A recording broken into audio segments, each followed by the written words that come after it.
Do I want to be here and play under that? No. It's like, oh, okay. Well, excuse us, Matthew. But yeah, he not happy with the contract. But at the very least, at the end there was like, but, I signed the thing. So I got to be here. I got to play. He didn't participate in any team drills today. Is that correct? Yeah, so Matt Judon was out there stretching with the defensive unit on the defense special team side of the field. But when it came to actually running drills, it was the Jelani Tavais and the Jawan Bentleys that were blasting through the makeshift offensive line and giving the Brissett's, Mays, and Bailey Zappies the business today. Gotcha. Now, there was some activity with Judon on the sidelines with Elliot Wolf. Mm-hmm. So the way it went was Judon and Robert Kraft were spotted conversing on the sideline on the offensive side of the field later on in practice. That then, after a few minutes, I think there may have been something resembling an embrace or one of those, Mr. Kraft hugs. That then turned into Wolf and Judon speaking together. And then my eyes weren't on this, but a couple of the other guys with good binoculars on the hill said they saw Wolf hand Judon a phone. So where was Kraft for this? I think he had moved on. Okay, he wasn't on the field anymore. No, okay. He was not. He was not part of the conversation any further with Wolf. So he was like hiding behind a tree, like right. He was. Yeah, he was watching. He was that meme of like the 100 guy behind the tree rubbing his hands. So all of us, sort of at this point now, your various Giardis and Harts and Callahans and whatnot, were deducing that basically this could well have been Robert and Judon coming to like the agreement, like, hey, we got it done for you. We figured it out. Are you good with this? Elliot then talks to him, we're happy to have you, whatever. Maybe that was his management or his representation on the telephone saying, congrats, Matthew, we're just going to sign, dot the I's and cross the T's or whatever else and get it done. But again, you add that to him speaking yesterday, and there's an email that goes out every day or in advance of every practice letting you know today you're going to hear from Calvin Anderson, Keon White, shirtless option, Christian Gonzalez, who, by the way, you want to talk about, like, cue up the Debbie Gibson, get lost in your eyes. This kid has the aura and the glow and the warmth. Star power. And the Sour Patch Kids. Fear not. And also the beautiful purse in the video where he gives away the house to his mom and dad. Did you see that? I didn't see he had a purse in there. You didn't see? It's got like a little man bag? No, it's not like a Frank Edelman. It's a legitimate, like, Fendi purse. Wow. Wow. This generation is so different. I do like it. I get lost. I mean, like, Christian Gonzalez has the it factor.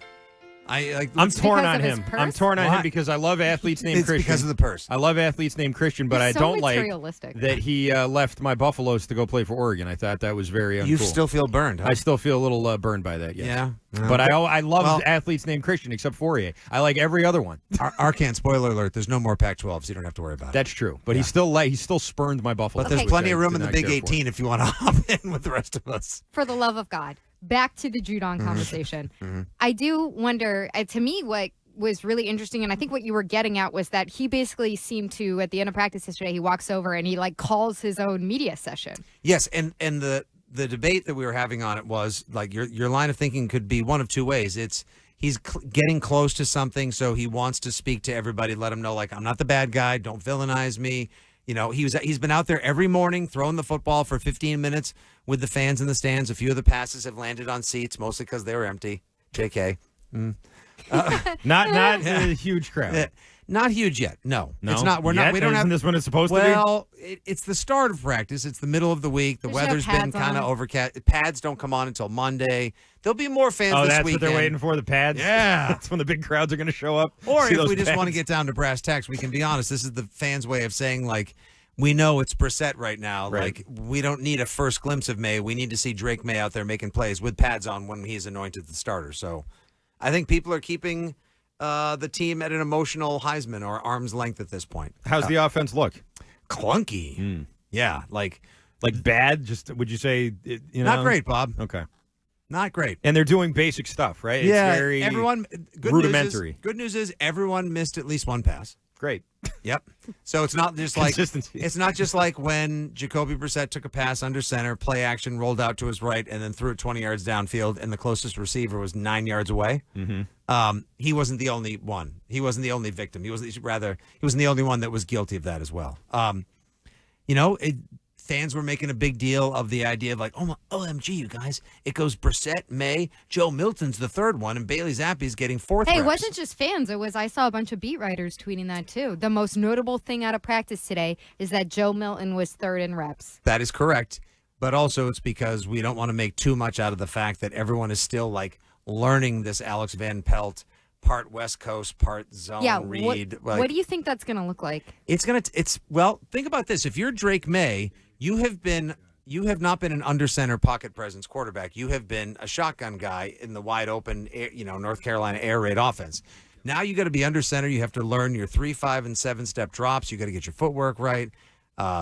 It's a totally different scheme and system for him. Plus, you're working in all these new receivers as well. KJ Osborne came from somewhere else. Polk, Baker as well. Kendrick Bourne is trying to nurse himself back to health.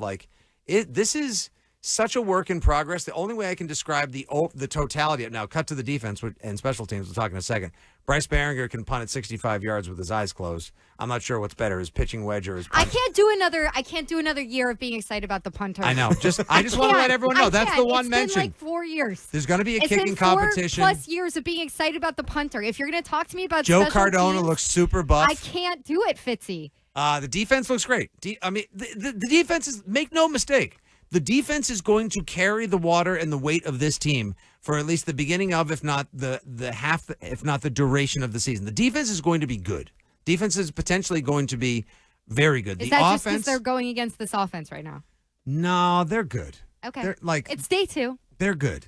I know. There's success to carry over from. Show nonsense. I mean, look, that people say that because the offense, it's a new offensive coordinator, it's a new quarterback, it's all these new things. With the defense, Bill's not here, but you still have the linebackers coach. You got most of the same players because you re-signed all of them.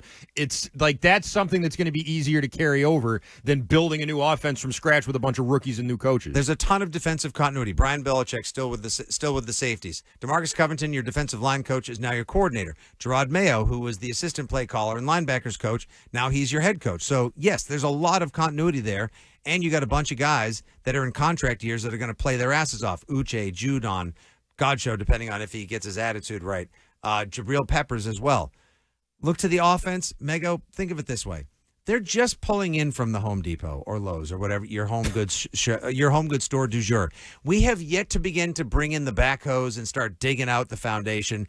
The concrete is not going to be poured for a while. We don't have levels out. We're not going to be laying bricks. Winter is coming. I know. And you need shelter. Yes, I know. So what are you going to do, Fitzy? At some point you can't just throw up a tarp and be like it's going to keep the snow out. You're going to run the ball. Today, most of the passes that were completed, if you saw, whether it was the beat reporters or the aggregators riding the backs of the beat reporters, you know what they all were? They were short passes thrown in a place we like to call check down city. I was going to say, I heard a lot about that with Drake May. Yeah. That he was Mr. Check Fine, down today. take the underneath if that's available to you because that's still good for 7 yards usually.